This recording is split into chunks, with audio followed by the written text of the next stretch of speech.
আসসালামু আলাইকুম। আজকের ভিডিওটি তাদের জন্য যারা অনলাইনে নতুন এনআইডি কার্ডের আবেদন করতে চাচ্ছেন, অর্থাৎ আপনারা যারা এখনও পর্যন্ত ভোটার হননি, আপনারা কিভাবে অনলাইনে ঘরে বসে হাতে থাকা একটি মোবাইল ফোনের মাধ্যমে নতুন এনআইডি কার্ডের আবেদন করবেন এবং এই ক্ষেত্রে আবেদন করার জন্য আপনার কি কি ডকুমেন্টস প্রয়োজন হবে এবং কিভাবে আপনি অনলাইন থেকে আপনার আবেদনপত্রটিকে কালেক্ট করে দেন আপনি কিভাবে নির্বাচন অফিসে আপনার আবেদনটি জমা দিবেন এবং আবেদনটি জমা দেওয়ার সাথে আপনার কি কি ডকুমেন্টস প্রয়োজন হবে, এই কমপ্লিট প্রসেসটি আজকে আমি আপনাদের সাথে আলোচনা করব।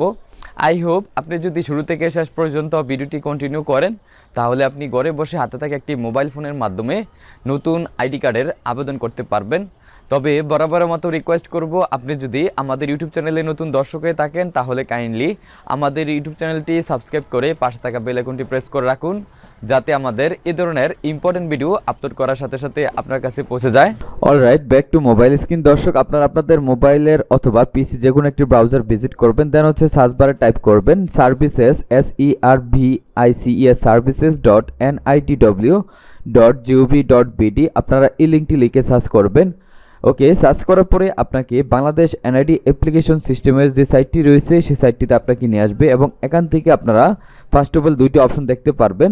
এখান থেকে আপনারা দ্বিতীয় যে অপশনটি রয়েছে নতুন নিবন্ধনের জন্য আবেদন, এই অপশনটিতে ক্লিক করবেন। দেন এখানে ফার্স্ট অফ অল আবেদনকারীর পুরো নাম ইংরেজিতে আপনাকে ক্যাপিটাল লেটারে লিখতে হবে এবং নামটি লেখার পরে এখানে আবেদনকারীর জন্ম তারিখটি বসিয়ে দিতে হবে এবং আজকের আবেদনটি সম্পূর্ণ আমরা মোবাইলের ইন্টারফেসের মাধ্যমে আপনাদেরকে দেখানোর চেষ্টা করছি।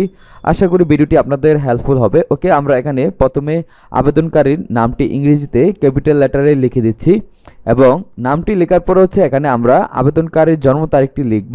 তার জন্য প্রথমে দিন, তারপর মাস, তারপর বছর, এভাবে জন্ম তারিখটি আপনারা এখানে বসিয়ে দেবেন এবং জন্ম তারিখটি বসানোর পরে নিচে একটি ক্যাপচা নাম্বার থাকবে, ক্যাপচা নাম্বারটি আপনাকে এখানে রিটাইপ করে বসিয়ে দিতে হবে এবং এখান থেকে আমাদের যে ক্যাপচা নাম্বারটি আমরা দেখতে পাচ্ছি ক্যাপচা নাম্বারটি বসিয়ে দিচ্ছি। বসানোর পরে আমরা নিচে এখানে বল বাটনটি যে রয়েছে এটিতে ক্লিক করে দিচ্ছি। তারপর আপনাকে এখানে আপনার একটি সচল মোবাইল নাম্বার প্রদান করতে হবে। ওকে, এখানে আমরা আবেদনকারীর একটি অ্যাক্টিভ মোবাইল নাম্বার এখানে বসিয়ে দিচ্ছি। মোবাইল নাম্বারটি বসানোর পরে নিচে বার্তা পাঠান বাটনটিতে যখন আপনি প্রেস করবেন আপনার মোবাইলে একটি 6 সংখ্যার ওটিপি কোড প্রেরণ করা হবে। সেই কোডটি আপনি এখানে বসিয়ে আপনার অ্যাকাউন্টটিকে আপনি অ্যাক্টিভেট করবেন বা আবেদনটিকে ভেরিফাইড করবেন। ওকে, আমাদের মোবাইলে একটি 6 সংখ্যার ওটিপি কোড পাঠানো হয়েছে, সেই কোডটা আমরা এখানে বসিয়ে দিচ্ছি। তবে আপনার মোবাইলে যদি একটি ওটিপি কোড না আসে সেক্ষেত্রে আপনি ন্যূনতম 1 মিনিট অপেক্ষা করে পুনরায় বার্তা পাঠান ক্লিক করে আপনি ওটিপিটি পেয়ে যেতে পারেন। ওকে, আমরা এখানে যাচাইকরণ যে কোডটি রয়েছে সেটি বসিয়ে দেওয়া এখান থেকে বলের উপরে ক্লিক করলাম। তারপর অ্যাকাউন্ট শুরু করার জন্য আপনার ইউজার নেম এবং একটি পাসওয়ার্ড এখানে সেট করতে হবে। ওকে, আমরা এখান থেকে একটি ইউজার নেম এবং পাসওয়ার্ড এখানে বসিয়ে দিচ্ছি। বসানোর পর এখান থেকে বলের উপরে ক্লিক করবেন, তারপর আপনার ড্যাশবোর্ডে প্রবেশ করতে পারবেন এবং ড্যাশবোর্ডটিতে আসার পরে আপনি প্রোফাইল সেকশনের উপরে ক্লিক করবেন। ওকে, আমরা এখান থেকে প্রোফাইলের উপরে ক্লিক করব। দেন উপরে যে এডিট বাটনটি রয়েছে এটিতে ক্লিক করে দিচ্ছি এবং এডিট বাটনটি ক্লিক করার পরে ফার্স্ট অফ অল আপনার ব্যক্তিগত তথ্যগুলো ফিল আপ করতে হবে। যেমন প্রথমে আপনার নামটি আপনি বাংলায় লিখবেন এবং আপনার নামটি লেখার পরে আপনার লিঙ্গ, রক্তের গ্রুপ, জন্ম নিবন্ধন নম্বর ইত্যাদি তথ্যগুলো এখানে প্রদান করতে হবে। আমরা প্রথমে আবেদনকারীর নামটি, আবেদনকারীর যে জন্ম নিবন্ধন রয়েছে বাংলা এবং ইংরেজিতে জন্ম নিবন্ধনটি ফলো করে আমরা এখানে আবেদনকারীর নামটি প্রথমে আমরা বাংলায় লিখে দিচ্ছি। অবশ্যই আপনার যে নিবন্ধন থাকবে এবং পিতামাতার যে আইডি কার্ড থাকবে তথ্যগুলো ফলো করে আপনি আবেদনটি ফিল আপ করবেন। ওকে, আমরা এখান থেকে আবেদনকারীর লিঙ্গটি সিলেক্ট করে দিলাম। দেন রক্তের গ্রুপটি এখান থেকে সিলেক্ট করতে হবে। রক্তের গ্রুপটি সিলেক্ট করার পর এখানে জন্ম নিবন্ধন নম্বরটি প্রদান করতে হবে এবং এক্ষেত্রে আপনার 17 ডিজিটের অনলাইনকৃত জন্ম নিবন্ধন নম্বরটি আপনি অবশ্যই এখানে প্রদান করবেন এবং যাদের জন্ম নিবন্ধন অনলাইনে নেই সেক্ষেত্রে আপনাকে আগে আপনার জন্ম নিবন্ধনটি অনলাইন করতে হবে বা ডিজিটাল করতে হবে এবং জন্ম নিবন্ধনটি ডিজিটাল করার পরে আপনি আপনার ন্যাশনাল আইডি কার্ডটির জন্য আবেদন করতে পারবেন। এখানে আবেদনকারীর জন্ম নিবন্ধন নম্বরটি আমরা বসিয়ে দিচ্ছি। ওকে, জন্ম নিবন্ধন নম্বরটি বসানোর পরে আপনারা দেখতে পাচ্ছেন যে নিচে জন্ম তারিখটি আমরা যখন অ্যাকাউন্টটি ক্রিয়েট করেছিলাম, অ্যাকাউন্ট ক্রিয়েট করার সময় জন্ম তারিখটি প্রদান করেছিলাম সেখান থেকে বাই ডিফল্ট চলে আসছে। ওকে, এখানে আমরা আবেদনকারীর জন্ম নিবন্ধন নম্বর এবং জন্ম তারিখ বসিয়ে দিলাম। তারপর এখানে আবেদনকারীর জন্মস্থান, আপনি যে জেলায় জন্মগ্রহণ করেছেন সেই জেলাটি আপনাকে এখান থেকে সিলেক্ট করতে হবে। আমরা এখানে আবেদনকারীর জন্মস্থানের জেলাটি আমরা এখান থেকে ফাইন্ড আউট করছি এবং এখানে যখন আমরা আবেদনকারীর জন্মস্থানের জেলাটি পেয়ে যাব এখান থেকে আমরা সেটি সিলেক্ট করে দিচ্ছি। ওকে, আমরা এখান থেকে আবেদনকারীর জন্মস্থানের জেলাটি আমরা এখানে সিলেক্ট করে দিলাম। ওকে, তারপর হচ্ছে পিতার তথ্যের যে সেকশনটি রয়েছে সেখানে আপনি যখন আসবেন এখানে পিতার নাম প্রথমে আপনাকে বাংলায় টাইপ করতে হবে এবং এই ক্ষেত্রে আপনার জন্ম নিবন্ধন এবং পিতার আইডি কার্ড ফলো করে হচ্ছে আপনি তথ্য প্রদান করবেন এবং এখানে প্রথমে হচ্ছে পিতার নামটি বাংলায় লিখতে হবে। আমরা এখানে পিতার নামটি প্রথমে বাংলায় লিখে দিচ্ছি এবং বাংলায় লেখার পর হচ্ছে পিতার নামটি ইংরেজিতে লিখবেন, অবশ্যই ক্যাপিটাল লেটারে পিতার নামটি ইংরেজিতে আপনাকে টাইপ করতে হবে। ওকে, এখানে আমরা আবেদনকারী পিতার নামটি ইংরেজিতে লিখে দিচ্ছি। ওকে, পিতার নামটি লেখার পর হচ্ছে নিচে পিতার এনআইডি কার্ডের নম্বরের অপশনটি থাকবে। যদি আপনার পিতার এনআইডি কার্ড থাকে সেক্ষেত্রে পিতার এনআইডি কার্ডের নাম্বারটা এখানে বসিয়ে দিবেন। তবে যাদের পিতার এনআইডি কার্ড থাকবে না সেক্ষেত্রে আপনারা এটি স্কিপ করবেন, না দিলেও চলবে। ওকে, আবেদনকারী যেহেতু পিতার এনআইডি কার্ড রয়েছে আমরা এখানে আবেদনকারীর পিতার এনআইডি কার্ডের নাম্বারটা এখানে বসিয়ে দিলাম। তারপর হচ্ছে নিচে আপনারা মাতার তথ্য ফিল আপ করবেন এবং এখানে প্রথমে মাতার নাম আপনি বাংলায় লিখবেন এবং মাতার নামটি বাংলায় লেখার পর হচ্ছে ইংরেজিতে লিখতে হবে। সেম পদ্ধতিতে আপনি যেভাবে আপনার পিতার তথ্য প্রদান করেছিলেন সেম পদ্ধতিতে এখানে আপনার মাতার তথ্যগুলো প্রদান করতে হবে। আমরা এখানে প্রথমে মাতার নামটি, মাতার যে আইডি কার্ড এবং আবেদনকারীর যে জন্ম নিবন্ধন রয়েছে সেটি ফলো করে আমরা এখানে মাতার নামটি বাংলায় লিখে দিলাম। তারপর হচ্ছে এখানে মাতার নামটি ইংরেজিতে আমরা লিখব, অবশ্যই ক্যাপিটাল লেটারে, যেভাবে আবেদনকারী জন্ম নিবন্ধনে এবং মাতার আইডি কার্ডে মাতার নামটি থাকবে সেম আমরা মিলিয়ে হচ্ছে মাতার নামটি আমরা ইংরেজিতে ক্যাপিটাল লেটারে লিখে দিচ্ছি। ওকে, দেন হচ্ছে আপনার মাতার যদি এনআইডি কার্ড থাকে সেক্ষেত্রে আপনার মাতার এনআইডি কার্ডের নাম্বারটি এখানে বসিয়ে দিবেন।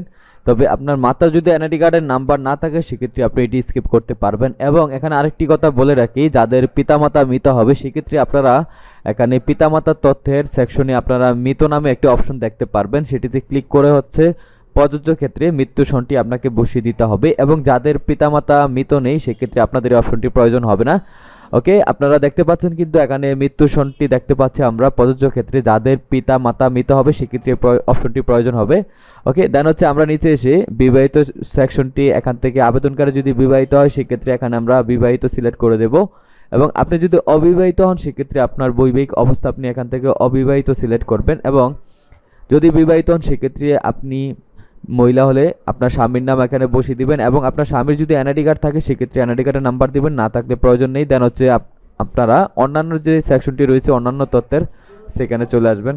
ওকে, এখানে আসার পরে আপনার পেশা এখান থেকে সিলেক্ট করবেন এবং পেশা সিলেক্ট করার পরে হচ্ছে আপনার ধর্ম কি সেটি আপনি এখান থেকে সিলেক্ট করবেন এবং ধর্ম সিলেক্ট করার পরে উপরে হচ্ছে আপনার শিক্ষাগত যোগ্যতা, আপনি কতটুকু পড়াশোনা করেছেন সেটি সিলেক্ট করবেন এবং আপনার যদি শিক্ষাগত যোগ্যতা থাকে সেক্ষেত্রে অবশ্যই আপনি আপনার সার্টিফিকেটটি প্রদান করবেন, অর্থাৎ আপনার আবেদনের সাথে আপনার সার্টিফিকেটটি শো করতে হবে। তারপর হচ্ছে ঠিকানা সেকশনে চলে এসে অবস্থানরত দেশের নাম বাংলাদেশ সিলেক্ট করবেন এবং ভোটার ঠিকানা আপনি বর্তমান ঠিকানা এবং স্থায়ী ঠিকানা দুইটি যে কোনো একটি সিলেক্ট করে দেন হচ্ছে আপনি প্রথমে আপনার বর্তমান ঠিকানা সিলেক্ট করবেন, যেমন বিভাগ, জেলা, উপজেলা এবং উপজেলা সিলেক্ট করার পর হচ্ছে দেন হচ্ছে আরও মোট সেকশন হচ্ছে আপনি যদি পল্লী অঞ্চলে হন পল্লী সিলেক্ট করবেন এবং পৌরসভা হলে পৌরসভা সিলেক্ট করবেন এবং দেন হচ্ছে আপনার মৌজা সিলেক্ট করতে হবে এবং এক্ষেত্রে যদি আপনার মৌজার নামটি না পান সেক্ষেত্রে অন্যান্য সিলেক্ট করে হচ্ছে এখান থেকে আপনার মৌজার নামটি আপনি লিখে দেবেন এবং এখানে আপনার ইউনিয়নের যে ওয়ার্ড নাম্বার থাকবে সেই ওয়ার্ড নাম্বারটি আপনি এখান থেকে সিলেক্ট করবেন। তারপর হচ্ছে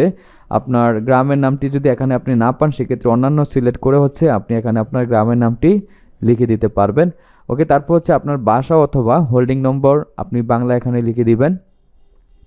আপনার যদি বাসার হোল্ডিং নম্বর থাকে সেক্ষেত্রে হোল্ডিং নাম্বার দিবেন, আর যদি হোল্ডিং নাম্বার না থাকে কোনো কাঙ্ক্ষিত ব্যক্তির নামে যদি বাড়ির নাম হয় সেক্ষেত্রে ওনার নামটি এখানে লিখে দিবেন, কার নামে বাড়ির নাম। ওকে, দেন হচ্ছে আপনার পোস্ট অফিস এখানে আপনি বাংলায় সিলেক্ট করবেন, আপনার পোস্ট অফিসটি যদি এখানে পাওয়া যায় সেটি আপনি এখানে সিলেক্ট করে দিবেন, আর যদি না পাওয়া যায় সেক্ষেত্রে প্রিন্ট করার পর হচ্ছে আপনি হাতে হ্যান্ডরাইটিং করে লিখে দিবেন আপনার পোস্ট অফিস এবং হচ্ছে যে আপনার পোস্ট কোড, অর্থাৎ সিটি কর্পোরেশনের আওতায় আপনার হচ্ছে পোস্ট অফিসগুলো অনলাইনে পাওয়া যায়, এছাড়া পল্লী অঞ্চলের ম্যাক্সিমাম পোস্ট অফিস অনলাইনে নাও পেতে পারেন।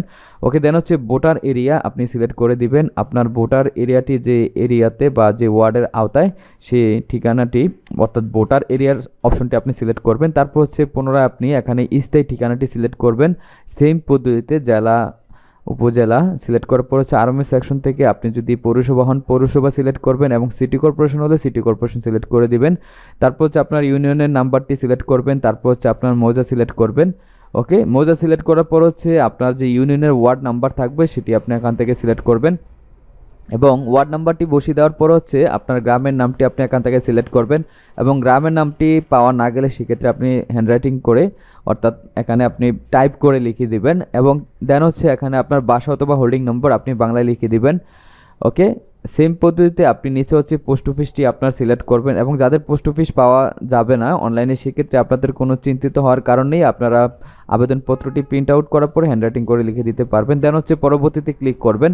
দেন হচ্ছে আপনারা দেখতে পাচ্ছেন যে অনলাইন আবেদনটি সাবমিট করার জন্য কোনো কাগজপত্রের প্রয়োজন নেই এবং দেন হচ্ছে এখান থেকে আপনারা সাবমিট বাটনটিতে যখন প্রেস করবেন আপনার আবেদনটি ফাইনালি সাবমিটেড হবে এবং এখানে একটি ডাউনলোড বাটন দেখতে পাচ্ছেন, এটিতে ক্লিক করে আপনার আবেদনপত্রটিকে ডাউনলোড করে নেবেন। ওকে, আমরা আমাদের যে আবেদনটি আমরা সাবমিট করেছি আমরা এখান থেকে আবেদনপত্রটিকে ডাউনলোড করলাম এবং এটিকে আমরা এখন ওপেন করব এবং ওপেন করে আবেদনপত্রের দুইটি পেজ থাকবে। আমরা 2 নম্বর পেজটিতে চলে যাচ্ছি এবং 2 নম্বর পেজটিতে আসার পরে আপনারা দেখতে পাচ্ছেন যে এখানে দুইটি অংশ হচ্ছে আবেদনকারীর স্বাক্ষর প্রদান করতে হবে দুইটি জায়গায় এবং 34 নম্বরে শনাক্তকারী এনআইডি কার্ডের নাম্বার, সেক্ষেত্রে আপনার ফ্যামিলির একজন অভিভাবকের এনআইডি কার্ডের নাম্বার এবং 35 নম্বরে ওনার স্বাক্ষর নেবেন এবং 40, 41, 42 হচ্ছে আপনার ওয়ার্ডের একজন প্রতিনিধির যেমন চেয়ারম্যান অথবা মেম্বারের সত্যায়িত নেবেন। দেন হচ্ছে আপনার আবেদনটিকে আপনি যখন প্রিন্ট আউট করবেন এবং প্রিন্ট আউট করার পরে আবেদনপত্রের সাথে আপনার যদি পড়াশোনা থাকে আপনার সার্টিফিকেট অ্যাটাচ করবেন। দেন হচ্ছে আপনার বাড়ির কারেন্ট বিলের কাগজ, মা বাবার আইডি কার্ডের ফটোকপি এবং আপনার চেয়ারম্যানের সার্টিফিকেট, এই ডকুমেন্টসগুলো একত্র করে আপনার আবেদনপত্রটি আপনার উপজেলা নির্বাচন অফিসে জমা দিবেন এবং জমা দেওয়ার পরে হচ্ছে আপনার বাকি কাজগুলো যখন কমপ্লিট হবে আপনি অনলাইন থেকে আপনার এনআইডি কার্ডটিকে ডাউনলোড করে নিতে পারবেন। তো দর্শক, এই ছিল আজকে এনআইডি কার্ড অ্যাপ্লিকেশনের প্রসেস। যদি ভিডিওটি ভালো লেগে থাকে অবশ্যই আমাদের চ্যানেলটি সাবস্ক্রাইব করে রাখবেন। আজকের মতো বিদায় নিচ্ছি, দেখা হচ্ছে পরবর্তী কোনো এক ভিডিওতে। সে পর্যন্ত ভালো থাকুন, সুস্থ থাকুন, আল্লাহ হাফেজ।